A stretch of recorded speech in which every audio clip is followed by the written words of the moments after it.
Olá, hoje apresentaremos a definição e as formas fundamentais dos mercados de contratos derivativos. Faremos na aula de hoje uma introdução a esses mercados de contratos, mostrando vários exemplos. Mas o que são os contratos derivativos?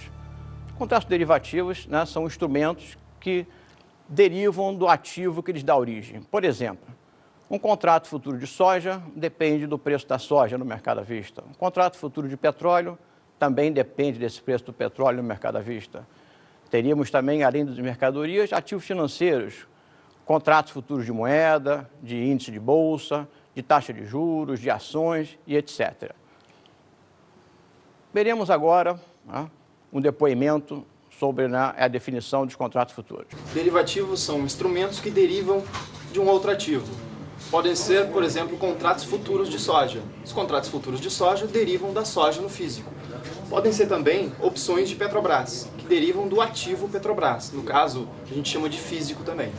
Vemos no depoimento de Tito Guzmão a menção aos contratos futuros de soja e de ações de Petrobras, classificando esses contratos futuros como instrumento derivativo. Mas são só esses instrumentos derivativos que existem? Não. Também temos como derivativos os contratos de opção, opção de compra, opção de venda, direito de comprar um ativo e direito de vender um ativo. Também depende do ativo que dá origem. Por exemplo, o direito de comprar dólar daqui a 30, 60 dias, ou o direito de vender dólar. Isso não esgota os instrumentos derivativos. Teremos ainda, além dos futuros das opções, os contratos de swaps e os contratos a termo. Também são classificados como instrumentos derivativos. Além disso, poderíamos falar nos derivativos de derivativos.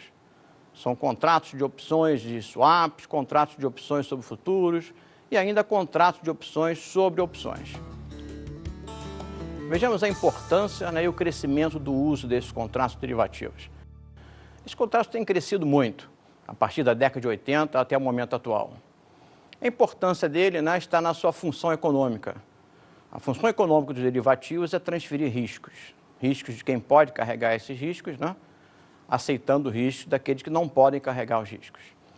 Por exemplo, poderíamos ter um exportador que sofre o risco de valorização do real em frente ao dólar, e o importador, que sofre o risco da desvalorização do real frente ao dólar.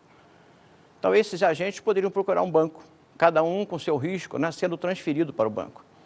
O banco compensaria o exportador, no caso da moeda sofrer valorização, e compensaria o importador, no caso da moeda sofrer desvalorização. Então, o banco, nessa sua função, não estaria comprando esses riscos. Por que o banco faria isso? Esse é um serviço que o banco presta, e, além disso, o banco tem vários clientes. Ele consegue distribuir esse risco com outros clientes que trabalham com ele. Então, portanto, ele não ficará exatamente com todo esse risco da operação com o exportador e com o importador. Mas seria possível uma operação direta entre exportador e importador? Sim. Vejamos como. Sem a participação do banco, o exportador pode combinar com o importador, fazer a compensação que mencionamos. Se a taxa de câmbio subir, o importador perde e ele ganharia uma compensação do exportador. E ao contrário, se a taxa de câmbio descer, houver uma valorização do real frente ao dólar, o importador poderia fazer essa compensação para o exportador. Não haveria, portanto, necessidade da intermediação do banco nessa operação. Isso é fácil acontecer? Não, é difícil acontecer. Por quê? É difícil encontrar o exportador e importador que tenham esses interesses bem casados. Daí a função do intermediário financeiro, que é o banco. Quem são os participantes dos contratos de mercados derivativos? Aí teríamos 4 participantes principais. São os hedgers, que procuram proteção, os especuladores, os arbitradores e os market makers. Vejamos quais são as diferenças entre um hedger e um especulador. Quem são os hedgers? Os hedgers são aqueles que procuram proteção. Vejamos o caso, há pouco, do exportador e do importador. Eles poderiam procurar proteção contra mudanças cambiais. No caso do exportador, ele perde com a valorização e o importador com a desvalorização. Então, eles estariam com uma posição física, que se chama, para ser protegida por um instrumento derivativo. Isso pode ser feito com contratos futuros, com contratos de opções, com swaps ou com contratos a termo. Especulador, né? O que é um especulador? O especulador é aquele que assume riscos, né? Esse é o contraste dele com o hedger. O hedger procurou proteção, o especulador não, assume, né, que uma certa tendência vai, né, dominar o mercado e aposta nessa tendência. Por exemplo, a subida do índice da Bolsa. Se ele acha que a Bolsa, né, a Bovespa, vai subir bastante, ele pode comprar contratos futuros, comprar opções, né, e apostar nessa tendência. A função, né, do especulador é uma função nociva aos mercados? Não, não é. O especulador, quando procura comprar, né, a preço baixo e vender a preço alto, ele tende até a estabilizar os mercados. Tá?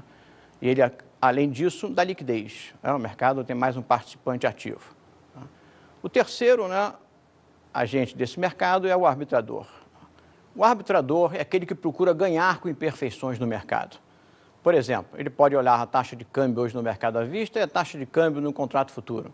E achar que a taxa de câmbio no mercado à vista está barato em relação ao futuro, comprando a taxa de câmbio à vista e vendendo imediatamente um contrato futuro. Ou seja, ele procura distorções no mercado para ganhar em cima disso. Tá? E sua função também é importante, porque através dessa busca de distorções ele consegue, né, empurrar o mercado para um determinado valor. Ou seja, essa arbitragem, esse ganho, né, puro, esse lucro que ele obtém, tende, né, a se desfazer rapidamente, porque todos os mercados estão à busca de um certo lucro. E, por fim, temos o market maker. Né? O market maker é aquele que dá liquidez ao mercado. Ele compra e vende ativos, derivativos, para poder dar liquidez ao mercado. Essa é a função dele. Vejamos agora as estruturas fundamentais dos instrumentos derivativos. Como podemos classificar esses instrumentos? Os contratos futuros, contratos a termo, os contratos de opções e contratos de swap são os instrumentos básicos.